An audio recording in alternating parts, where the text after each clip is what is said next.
ہمیں علم منتقل اس کی دیکھنے کی مادی اور روحانی طرف کیا ہے. مادی طرف یوں ہوئی کہ ہم نے کسی چیز کو اس کے دیکھنے یعنی ہم یوں سمجھیں کہ یہ دیکھنے کے ہم اس چیز کو دیکھ رہے ہیں. چیز میں بتائی جاتی ہے فرق ٹیبل ہے.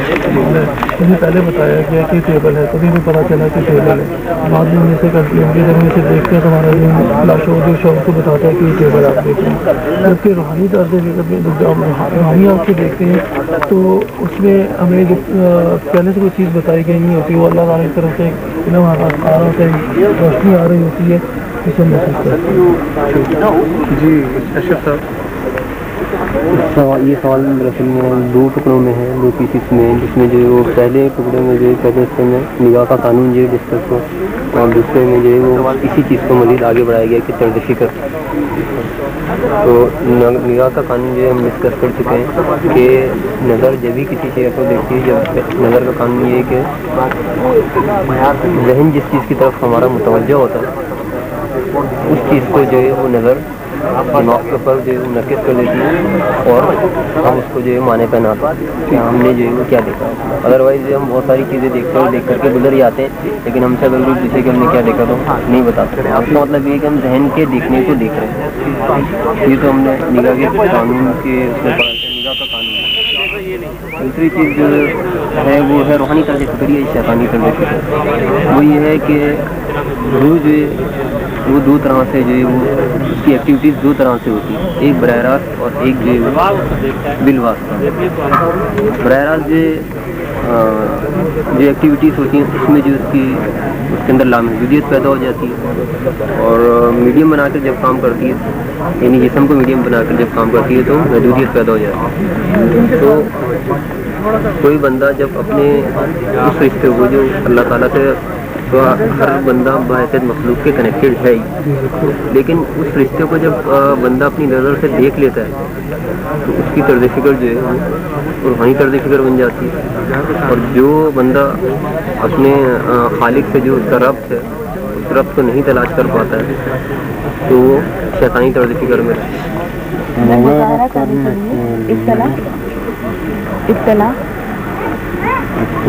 کن مراحل سے گزرتی ہے.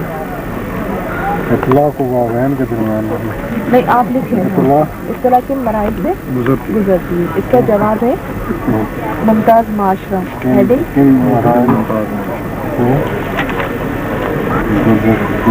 ممتاز معاشرہ, صفحہ نمبر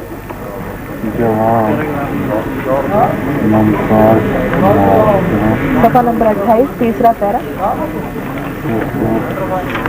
صفحہ نمبر 29, صفحہ نمبر 28, تیسرا پیرا. صفحہ 29. ہمارے تقاضا پیدا ہوتا ہے, ہمارے اندر جب سے تقاضا پیدا ہے. صفحہ نمبر 28, تیسرا پیرا تھا 29 کا پہلا پیرا. پھر ہے ماورائی لہر, صفحہ number 80, line number 9. Line number 9 ماورائی لہر, صفحہ نمبر 80 کہہ رہے ہیں انسانی دماغ سے. اچھا, ماورائی لہر سے آگے. اچھا, ماورائی لہر کے بعد آ جاتا ہے ماورائی لہر, صفحہ نمبر 22 کا ڈائیگرام.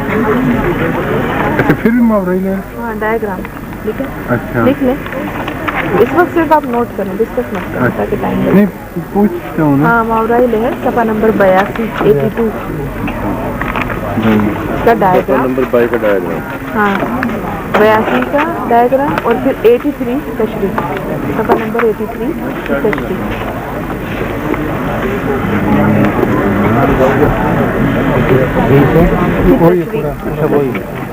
ٹھیک ہے. پھر یہی آگے جاتا ہے کائنات کی رفتار, صفحہ 161, صفحہ 161, تیسرا پیرا سے شروع ہو کر 160 سے لے کر 162.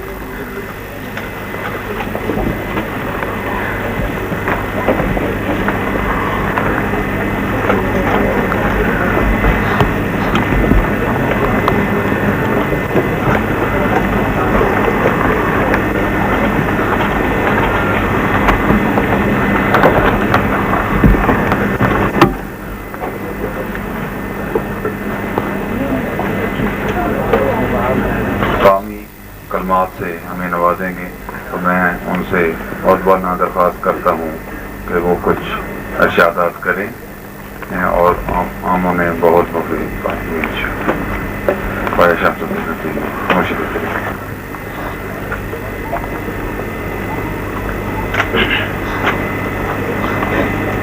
أعوذ بالله من الشيطان الرجيم، بسم الله الرحمن الرحيم.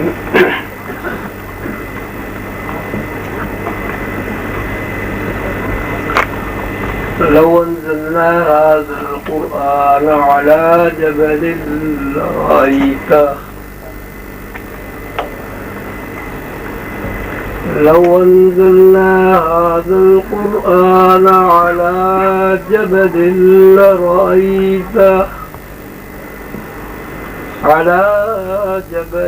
لرأيته خاشعا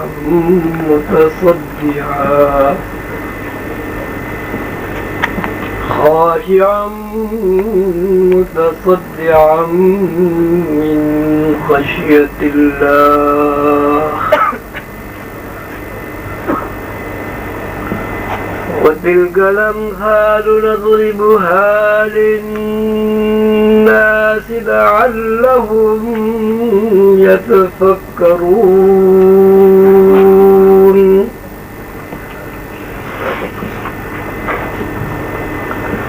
والله الذي لا إله إلا هو عالم الغيب والشهادة هو الرحمن الرحيم. والله الذي لا إله إلا هو الملك القدوس السلام المؤمن المهيمن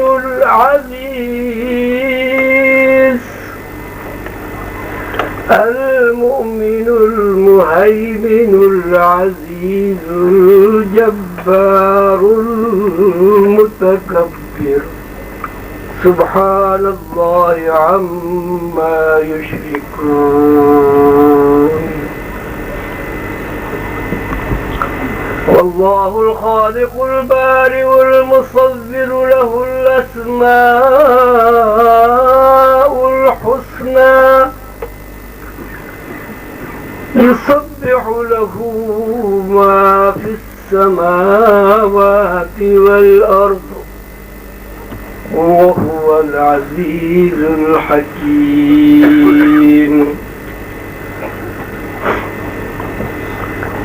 سورہ حشر کی اس آخری رکوع میں میں نے ابھی آپ کے سامنے تلاوت کیا.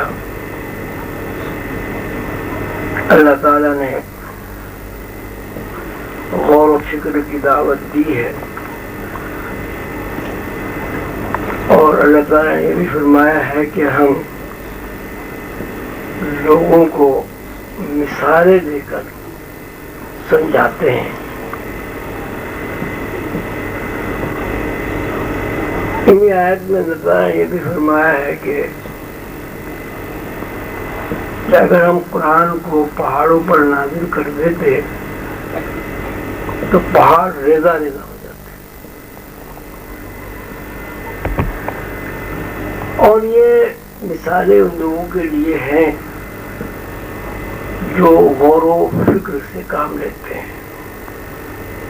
اس کے بعد اللہ تعالیٰ نے اپنے صفاتی اسماء کا تذکرہ کیا ہے اور یہ بھی فرمایا ہے کہ ان صفاتی اسماء کا فائدہ بھی ان لوگوں کو فائدہ پہنچتا ہے. ان صفاتی اسماء کا فائدہ بھی ان لوگوں کو پہنچتا ہے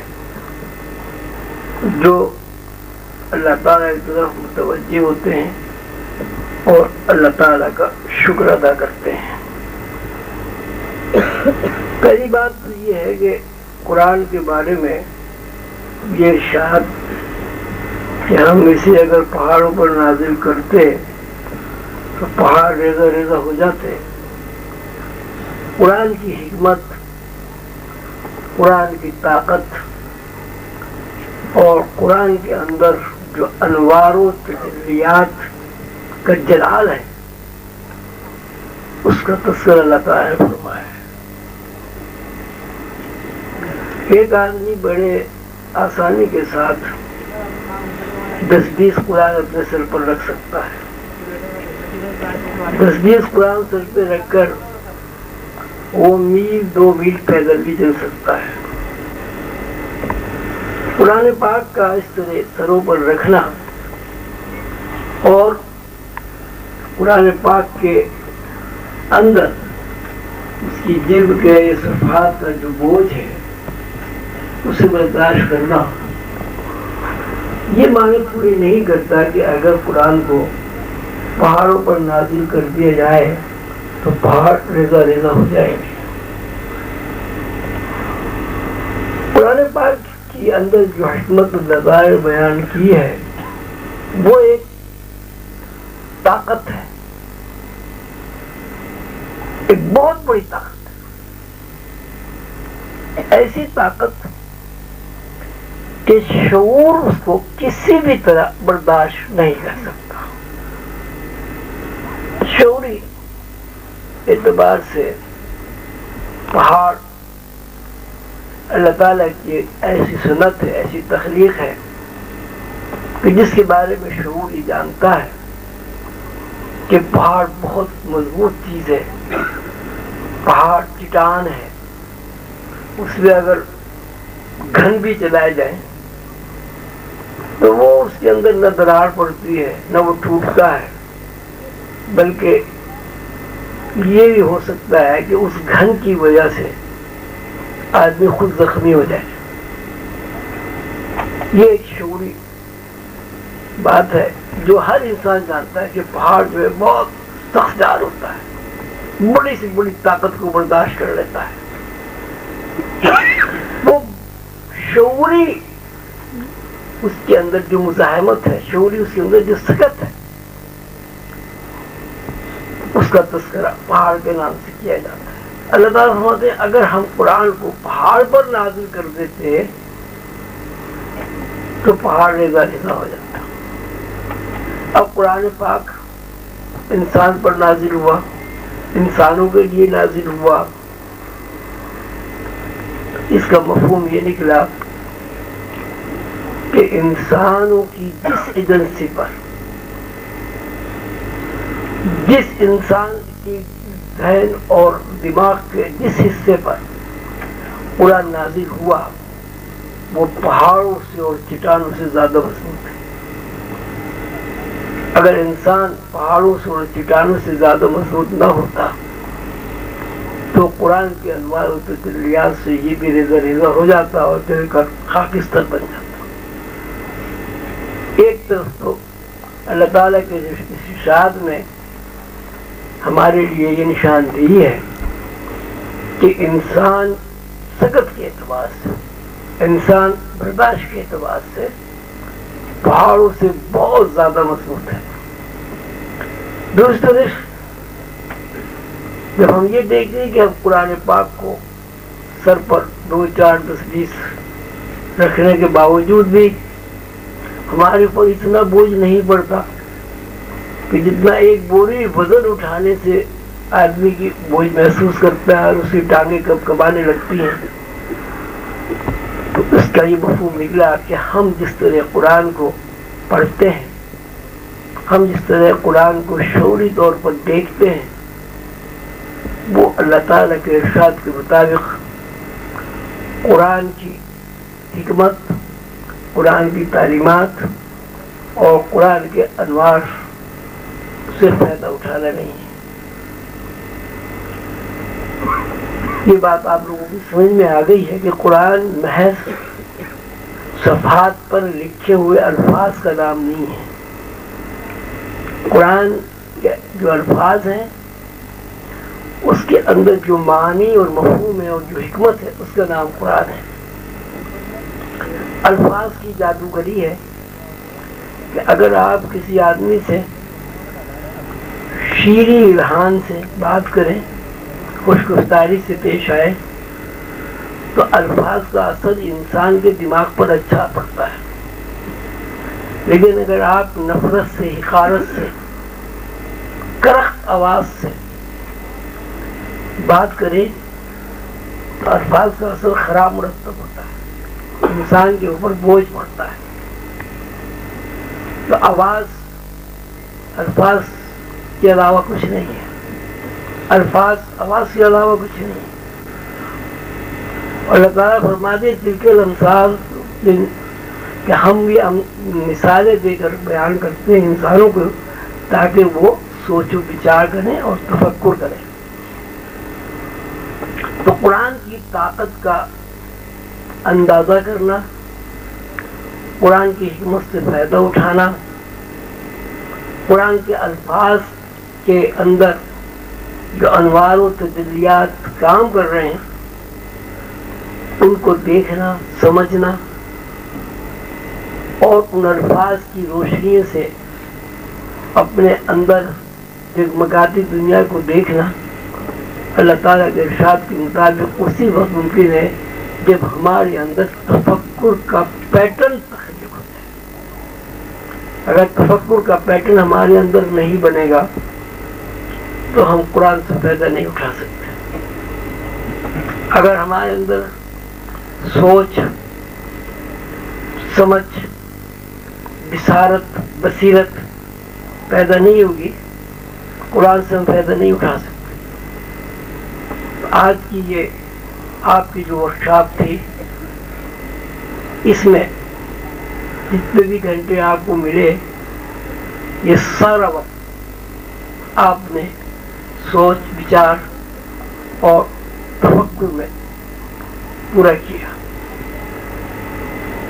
یہی تفکر اگر ہم اپنی زندگی پر محیط کر لیں اور یہ چند گھنٹوں کا تفکر ہماری زندگی کا احاطہ کر لے تو اللہ تعالیٰ کے ارشاد کے مطابق ہمارے اندر تفکر کا ایسا پیٹرن بن جائے گا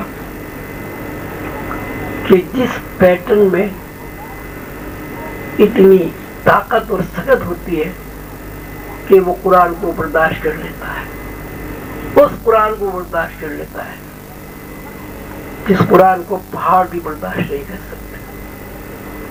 تجزیہ رنگ و نور کے تحت آج کی ورکشاپ بلا شبہ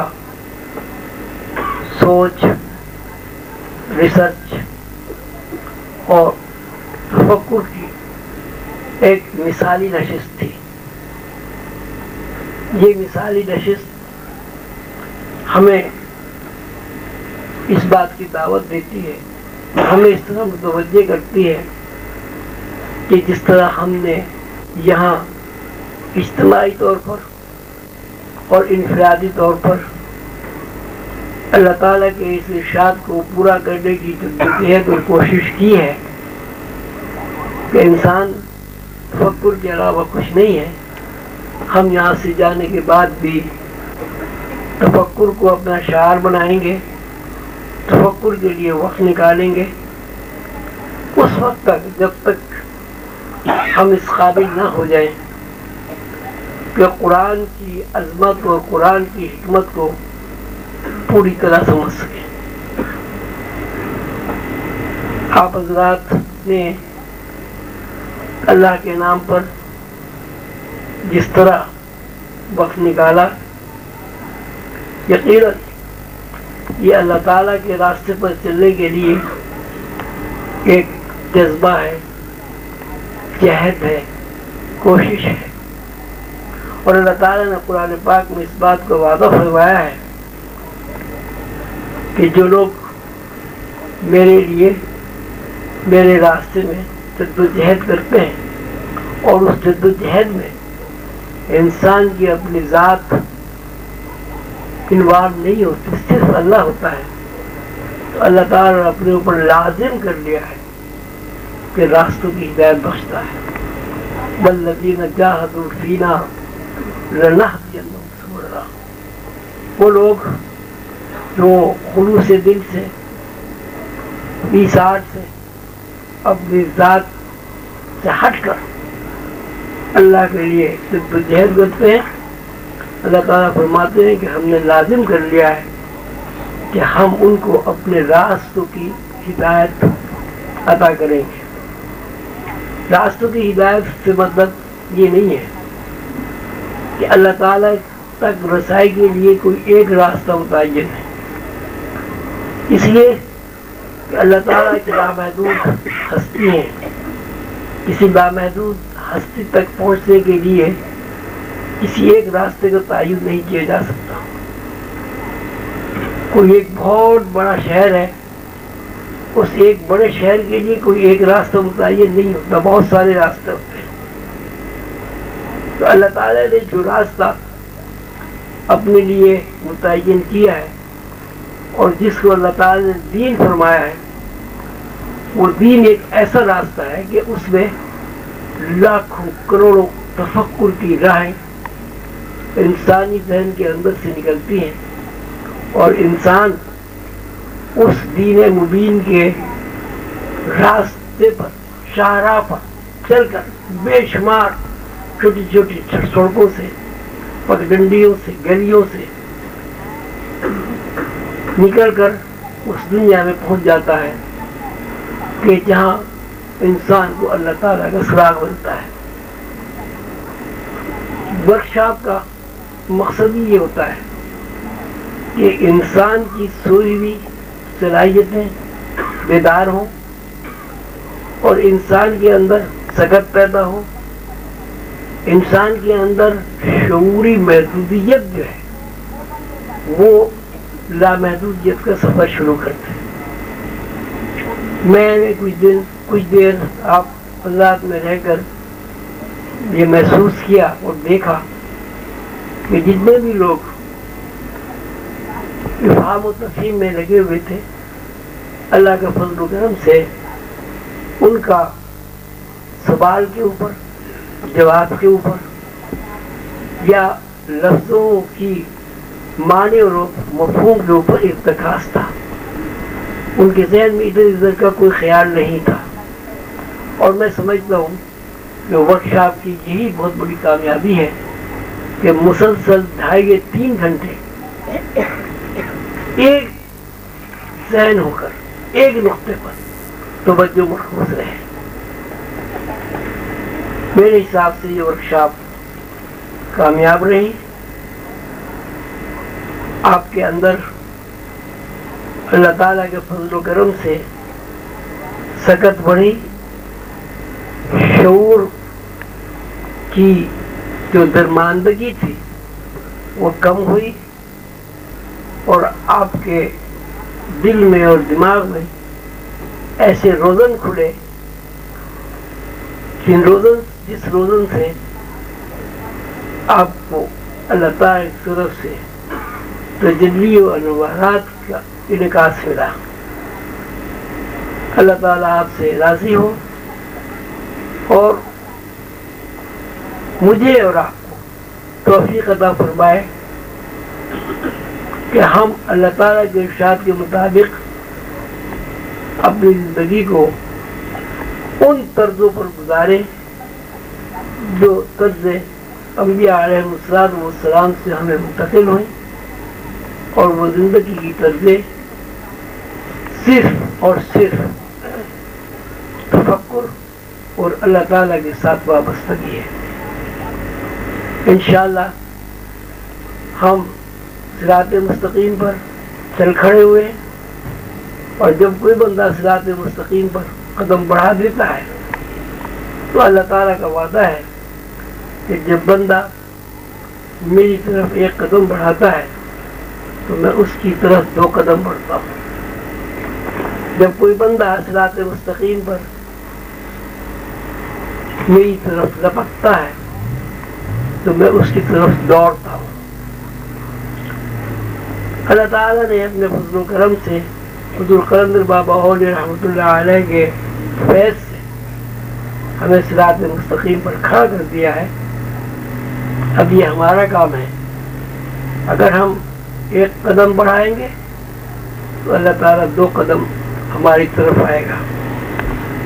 یعنی ایک قدم ہم نے بڑھایا، 2 قدم اللہ آیا، اصل میں 1 قدم کا فائدہ یہ ہوگا کہ ہم اللہ سے 3 قدم قریب ہو جائیں گے۔ اگر ہم اللہ کی طرف لپک کر چلیں گے تو ظاہر ہے اللہ تعالیٰ ہماری طرف دوڑ کر آئے گا۔ دوڑ کر آنے کا مطلب یہ نہیں ہے کہ اللہ تعالیٰ اس طرح دوڑتے ہیں جیسے زمین پر ہم دوڑتے ہیں۔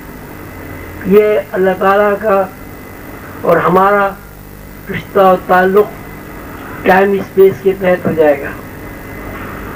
دوڑنے کا مطلب قربت ہے، یعنی اللہ تعالیٰ جتنے آپ سے قریب ہے وہ قربت آپ کے اوپر کھل جائے گی۔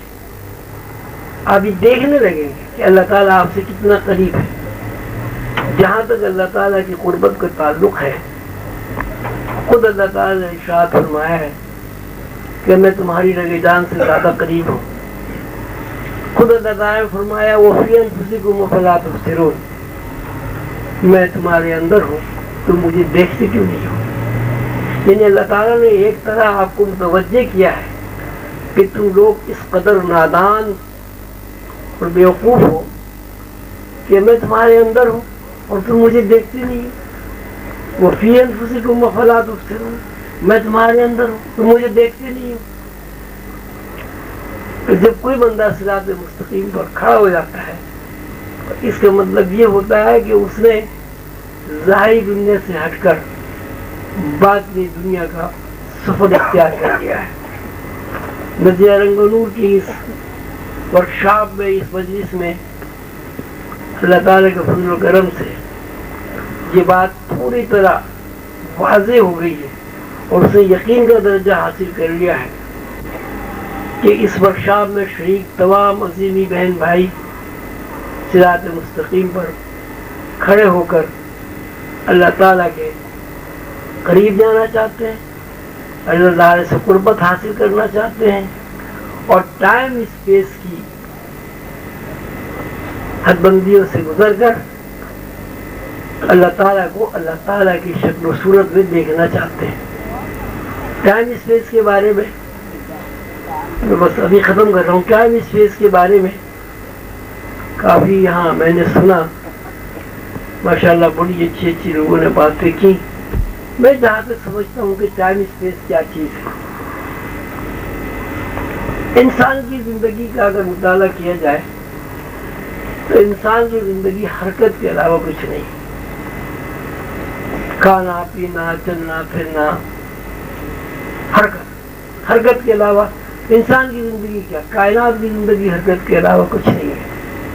کائنات میں کوئی چیز ٹھہری ہی نہیں ہے۔ کائنات میں اگر اربوں خربوں سنکھوں افراد ہیں، افراد سے مراد سورج ایک فرد ہے، چاند ایک فرد ہے، ستارے الگ الگ افراد ہیں، جنات ایک فرد ہے، فرشتے ایک فرد ہے، اربوں خربوں سنکھوں افراد میں سے اگر کوئی ایک فرد رک جائے تو کائناتی سسٹم ٹوٹ جائے گا، کائنات ختم ہو جائے گی، ان کا عمل درآمد رک جائے گا۔ کائنات مسلسل حرکت کا نام ہے۔ جب کائنات مسلسل حرکت کا نام ہے تو کائنات میں سب سے برگزیدہ، سب سے اشرف مخلوق انسان، وہ بھی حرکت کے علاوہ کچھ نہیں۔ ایک انسان 2 پیروں سے زمین پر چلتا ہے، ہوتا یہ ہے کہ ایک پیر وہ اٹھاتا ہے، دوسرا پیر زمین پر رہتا ہے، تو پہلا پیر اٹھا کر جب وہ زمین پر رکھتا ہے تو اس کو حرکت کے 2 تعینات سے گزرنا پڑتا ہے۔ حرکت کے ایک تعین یہ ہے کہ کشش ثقل کے تحت اسے زمین پر پیر رکھنا ہوتا ہے۔ حرکت کا دوسرا تعین یہ ہے کشش ثقل میں داخل ہونے کے لیے اسے پیر اٹھا کر خلا میں کچھ وقفے کے لیے رکنا پڑتا ہے۔ اس کا مطلب یہ ہوا کہ انسان کا ایک پیر اٹھ کر جب دوسرا پیر زمین پر پڑتا ہے تو دراصل وہ زمین کے اوپر نہیں چل رہا ہے، وہ خلا میں چہل قدمی کر رہا ہے۔ اگر خلا نہیں ہوگا تو حرکت نہیں ہوگی، حرکت کے لیے خلا کا ہونا ضروری ہے، ساتھ ساتھ خلا کے ساتھ ساتھ کشش ثقل کا ہونا بھی ضروری ہے۔ جب انسان دو پیروں سے چلتا ہے، ایک پیر اس کا یہاں رکھا ہوا ہے، دوسرا پیر ایسے، کہ یہ پیر جو ہے، یہ دونوں پیر جہاں زمین پر رکھے ہوئے ہیں یہ اسپیس ہے، اور جب ایک پیر اٹھاتا ہے آدمی تو ایک پیر اٹھانے کے اور پیر رکھنے کے درمیان میں جو خلا ہے یہ زمانیت ہے۔ انسان زمانیت اور مکانیت دو دائروں میں حرکت کرتا ہے، اور جہاں کہیں سے ثقل نہیں ہے، خلا ہے، وہ سب زمانیت ہے، اور جہاں کہیں سے ثقل ہے اور زمانیت سے انسان کچھ دیر کے لیے، کچھ وقت کے لیے یہ محسوس کرتا ہے کہ میں خلا میں نہیں ہوں، وہ سب زمانیت۔ زمانیت اللہ ہے، زمانیت خالق ہے، مکانیت مخلوق ہے۔